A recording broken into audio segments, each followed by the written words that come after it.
Greetings, fellow songwriters and seekers, and welcome back to Muse and Measure. Please, oh please, take a moment and click that subscribe button down below. All right, today we're continuing with lyric writing, and I want to share a great strategy from a great book called Writing Better Lyrics, which I highly recommend you get a copy of. I'll put a link down below.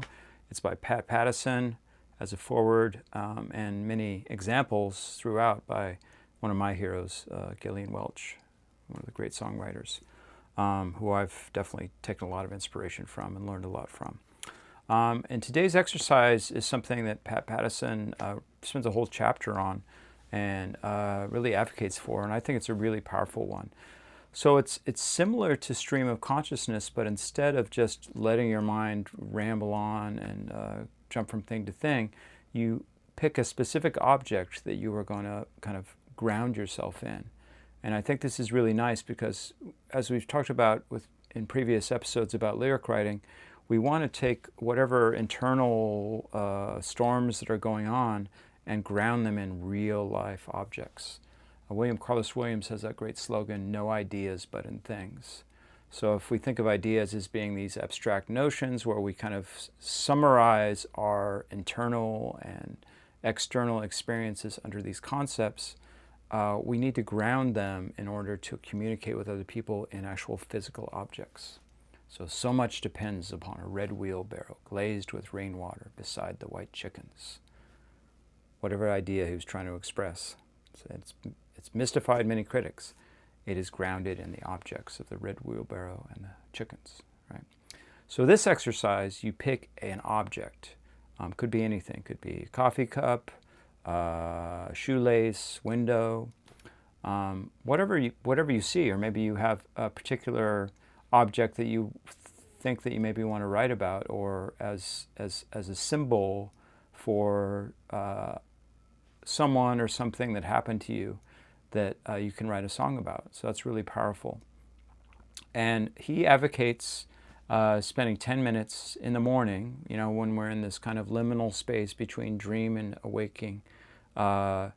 This is a really powerful time to tap into the subconscious and the associative mind through this process. So with these 10 minutes, you basically are going to focus on this object and you're going to write about whatever comes to mind. But you also want to make sure you incorporate as many of the senses as possible. So we have the 5 senses of sight, sound, smell, taste, and touch. As he points out in the book, most of the time when we're going to describe something, we focus on our visual senses. And that's, just because we are, because we're predators and we evolved that way, that we really are visually dominated. And the other senses kind of take a back seat. But they're very, very strong emotionally, those other senses. And they're really potent. So it's just, so if you can throw in a sense of smell or a sense of taste, especially, and touch, all these have a real strong emotional impact because they kind of catch your listener and reader off guard because we're so used to having everything be described just visually. So if you can tap into those.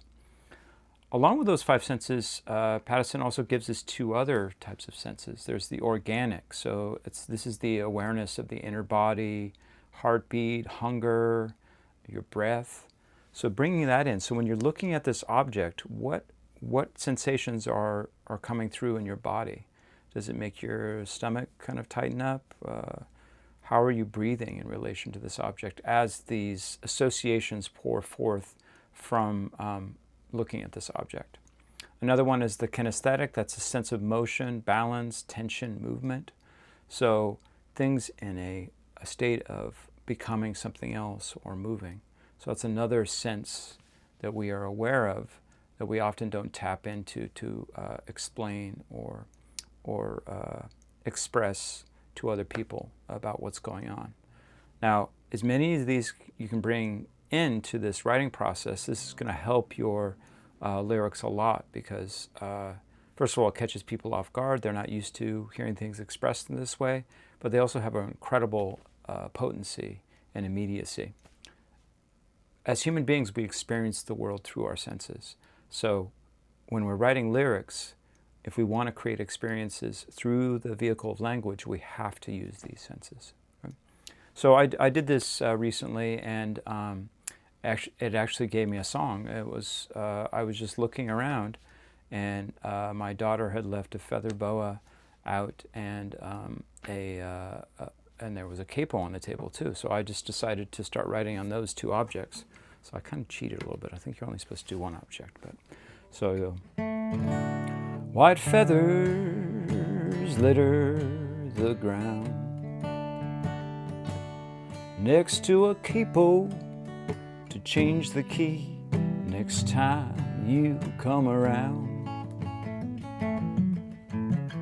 I won't play the whole song now, but if you want to hear that song, I'll put a link for it down below. But it really helped me ground my lyrics and to discover all kinds of associations I had with a feather boa and a capo. And I basically, through spending 10 minutes with this and writing all this stuff, I came up with all these great lines, or you be the judge of that. I came up with these lines that I could use, and they basically inspired this whole song called It's Been So Long Since Yesterday. I'll read a little bit about what Pattison came up with for his example in this book. If I can find it. Here it is. So he used the term back porch, or the object back porch. Okay, I'll just read the first paragraph. I must have been 4. Memories from the time are a rare species, lobbying in like huge bumblebees on transparent wings, buzzing old Remington shavers torn free from those thick and brittle wires tangled in webs under our porch where I love to crawl and hide. Black snaking wires disappearing up through floorboards and humming into walls. I can still hear them. Okay.